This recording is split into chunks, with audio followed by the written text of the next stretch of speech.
हो यही टोपीको लागि हो भक्तपुरदेखि धाइ धाइ गोठगाउँ पुगेको यही टोपी उडाउनलाई मात्रै हो भन्न चाहिँ अलि मिल्दैन अन्त पनि घुमेर आइसकेपछि टोपी उडाउन जाने भनेपछि सबै बिहानै उठेर यति छिटो उठेर रेडी भएर यसरी फोटोसोटो खिचेर है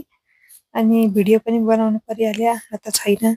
बाबु मम्मीको भिडियो त्यही पनि स्लो मोसनमा चस्मा लाएर यसो बनाउन मन लाग्यो अरे दुईजना चिटिक्क भएको बेलामा पूर्व घुम्न गएको बेलामा टोपी उडाउन गएको बेलामा फोटो भिडियो खिच्यौँ रेडी भयौँ अनि हामी लाग्यौँ हो हल्लातर्फ यति धेरै मान्छे यति धेरै भिड हजुर खिच्न मिल्नु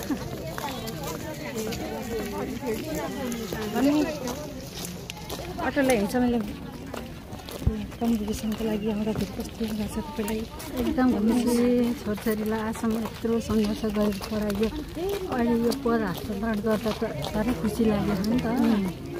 मम्मीले त फेरि अब छोरीले राष्ट्रपतिकै पद हस्तान्तरण गर्न लागेको भनिदिनु भयो हजुर कम्पिटिसनमा आउँदा कस्तो लागिरहेको छ रमाइलो लाग्यो है रमाइलो लागेको छ तपाईँलाई कस्तो लागिरहेको छ मलाई सोच्दै भन्छु ल हस् आगमन हामीले सुनिरहेका छौँ हेलिकप्टरको आवाज आइसकेको छ एकैछिनमा मण्डपको विशेष कार्यक्रम आयोजना हुने भएकाले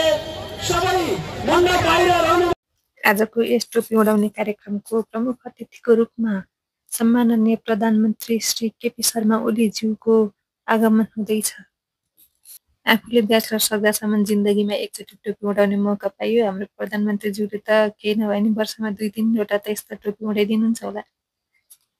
केपी बालाई फेरि मसँग सेल्फी लिन मन लागेर हेर न नजिक नजिक आउनुभएको उताबाट देखिरहेको छु नि मैले टेन्सन नलिनु के बा टेन्सन नलिनु बुढेसकालमा धेरै टेन्सन लिनुहुन्न एउटा सेल्फी लिने मौका त म तपाईँलाई दिइहाल्छु नि ल हेर्नु त यही भिडियोलाई स्क्रिनसट गरिदिनु नि एउटा सेल्फी त यहीँ आइहाल्यो नि ल अब तपाईँ अगाडि गएर यसो टुक्का हान्दै गर्नु म चाहिँ टोपी उडाउन गएँ है त यही टोपी उडाउन भनेर यहाँदेखि वहाँसम्म गएको 100वटा भिडियो त बनाउनु परेन मैले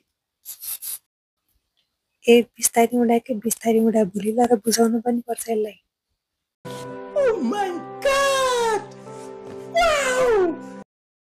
जान त स्टुडियो पनि गएर फोटो खिचाएको तर नराख मलाई म त फेरि फुल सेक्युरिटीका साथ हो कि तर अहिलेलाई चाहिँ गएको ल बाई बाई अर्कोचोटि भेटौँला है